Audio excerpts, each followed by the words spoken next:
দেখ খোকা, বৌমা কিন্তু বড্ড বেশি বেশি উঠছে। সেই সাত সকালে বাড়ি থেকে বেরিয়েছি, এখনো পর্যন্ত ফেরার নাম নেই। আজ একবার আসুক মাও, তারপরে আমি দেখা নিচ্ছি ওকে। বাবারে কি গরম বাইরে, মরে গেলুম। এতক্ষণ ধরে বাইরে কি করছিলে?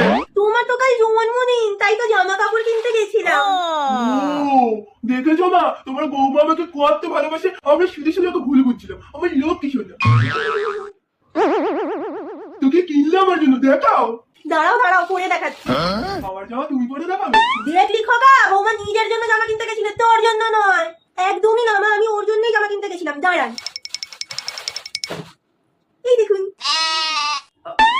আর বলো না, এই গেঞ্জিটা আমার এত পছন্দ হয়েছে, এত পছন্দ হয়েছে কি বলবো। কিন্তু আমাকে গেঞ্জিটা এমনি এমনি দেবে না, যদি আমি দুটো শাড়ি কিনি তাহলেই আমাকে এই গেঞ্জিটা ফ্রি দেবে। তাই তো এই গেঞ্জিটা নেওয়ার জন্য আমাকে দুটো শাড়ি কিনতে হলো, আর সেটাই তো তোমাকে পরে দেখাবো আমি। ঠিক হয়েছে, কাল তোর জন্মদিনে বৌমা শাড়ি পরে কেক বানাবে আর তুই স্যান্ডো গেঞ্জিটা পরে কেক কাটিস, খুব ভালো লাগবে।